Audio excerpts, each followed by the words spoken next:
Raise your hand if you've ever consumed a shot of Jägermeister. Nice. Wait, no. Keep them up. Keep them up. Listen, if you're not so shy that you're willing to do Jägermeister, you'll keep your hands up. Now raise your hand if you like the taste of Jägermeister. So about 5% of the people who have consumed Jägermeister actually like the taste. Think about this from a marketing perspective. This is a brand that's growing 40% a year since 1985. Sells 83 million bottles a year, and nobody likes the taste of it. I mean, how does this happen? There's 7 fascination triggers. First one, as we know, is mystique. Mystique is the lure of unanswered questions. Turns out our brains are hardwired to want to know the answer to questions. So your mind is trying to map for specific pieces of information to fill in the blanks. If there's a blank, neurologically you're programmed to try to find the missing piece of information. That's why we love cliffhangers, and it's why we're so into unsolved mysteries, and it's why unanswered deaths can consume us. And then there's alarm, and alarm is sort of like what Seth Godin talked about with the lizard brain. Alarm threatens us with negative consequences.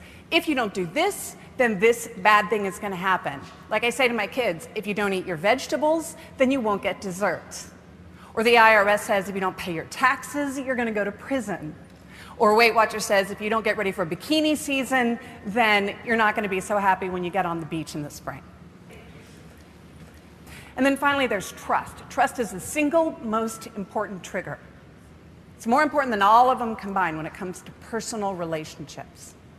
But trust is the most fragile trigger. It's the most difficult to achieve. It's the one that has to be built over time because it's all about consistency, reliability, and predictability. Now, I think maybe my love affair with Vice started because, I mean, let's face it, my last name is Hogshead. You know, it's my real name that I grew up. This is not a stage name. And when I was growing up and I would get beat up on the playground for my real name, I would go in, I'd sob to my mother, and she would say, you know, it's the thing about your name that makes it quirky and makes it different. The thing about it that you hate about it now, it's going to be the reason why you're going to love it later. And of course, I didn't believe her at all, and my sister and I would look through the white pages, you know, all the names, Smith, Jones, Sally Jones. That would be hot, right? Well, it continued on the fact that fascinating things tend to be polarizing and they tend to break through in a very different way. When I was 7, my sister was the #1 ranked swimmer in the world in her event. And have you heard of this thing called the Olympics? Yeah, she went to those. 3 gold medals and a silver. Then there was me. Oh, enough about her. I grew up with people like... No, I'm proud, really. My brother, the same year, he went to Harvard. And I was the baby by 10 years. I mean, can you imagine what this was like? Trying to break through this kind of cluttered environment? I promise, you have no marketing problem that's as difficult as what I was facing when I was 7. So my business card says, a hogshead is a barrel that holds 62 gallons. So what's your last name, smartass? My first book was all about being radical. It was named Radical Careering. And one of the coolest things about writing a book is that you get these reviews on places like Amazon. There's this one review that I really loved. Can I read it to you? Thank you. Okay. This is really 5 stars. This is a good one. For years, job dissatisfaction has escalated. Loyalty to the company and/or boss has evaporated. Pension plans are shaky. Sally Hogshead has given the insights and the plans to level the playing field. That, my friends, is a great review, right? Right? What if I told you my dad wrote it? No, check this out. Not only did my dad write the review and post his real name, but then he writes, under the real name part, just in case you didn't get it, like his name's Hogshead, her name's Hogshead, how does this happen? Then he writes, very proud dad. And that made up for the whole little Olympics thing, the little Harvard thing. That got me back in action. So here's why we need to fascinate.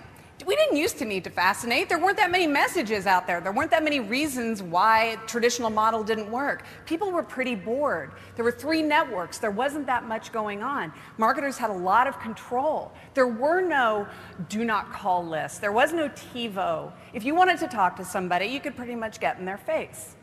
So we didn't need to fascinate. Now everybody's stressed and overwhelmed. And it's really difficult to get people's attention in a way that allows you to connect on a deeper level. So here's why. Here's what's happening. First thing is there are too many choices. I was in the grocery store the other day, and have you been to the detergent aisle recently? There are 41 kinds of Tide. Tide! I'm not saying 41 kinds of detergent. Who needs 41 kinds of Tide? Or, you know, like all the options at Starbucks or Netflix. It's overwhelming. We have too much choice. People are shutting down. So whatever your option is has to compete, like any crowded environment, like the Amazon or Amazon.com. You have to compete with every other option out there. Then, of course, there's the rise of what I call the ADD world. Raise your hand if you feel like you kind of have moderate ADD. Yeah. So Jägermeister drinkers again, excellent. So our attention spans used to be 20 minutes long when we lived on the farm. We lived on the farm, there was no reason for us to shift focus. We didn't have to multitask. I mean, you were plowing or whatever people do on farms.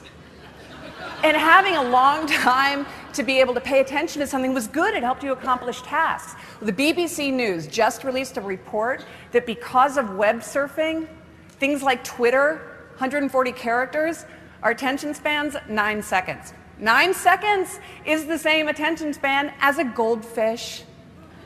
So when you're creating marketing messages, don't think of your target audience. Think of a goldfish. Are you going to be able to keep that goldfish's attention long enough? Because we all have ADD. The fascination economy is what comes after the goods-based economy, after the information-based economy, after the experience economy. You know the experience economy from Pine and Gilmore? It was the whole idea that it no longer a good's going to be evaluated on a parity basis, but it was about experience. Well, now it's about fascination. We did a study of 1,000 consumers around the United States. And we asked them, what's fascination worth to you? How much more would you pay for a fascinating product versus an unfascinating one? Varied by category, but in some cases people were willing to pay 4 times as much, even for a parity good, if they could be fascinated by it. People want to be fascinated. Not only do they want to be fascinated, they want to be fascinating. This is the part of the study that blew my mind.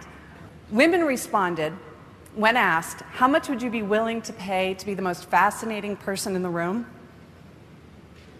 They're willing to pay more than they are for food and clothes combined. 15% of their take-home income, $338 a month. The first hallmark of a fascinating brand is that it causes strong and immediate reactions. It creates advocates. It becomes cultural shorthand for a specific set of values. It incites conversations, forces competitors to realign, and it taps into cultural movements. The brands and the people and the ideas and the conversations that are most likely to persuade and influence us, they don't talk at us. They get under our skin. They become part of our conversation. When you go on Facebook or you go on Twitter and you start to look at what are the trending topics, that's what's fascinating. Because it's not a model that's based on earning attention. It's a model that's based on getting into what people are already doing and finding a way to create their behavior so that they're willing to advocate for you and champion for you so they feel emotionally connected to you.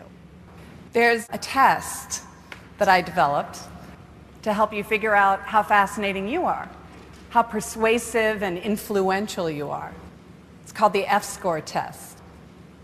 We launched it about a month ago, and we've had about 10,000 people take the test so far. And the F-score, it doesn't matter how well you get attention. The F-score measures how fascinating you are when you're at your most persuasive and how you do it, which of the triggers you use. Because there are very specific personality types that correlate to the different triggers. Just as we can break down a brand according to which triggers it's using, we can also break down different personality types. Fascinating.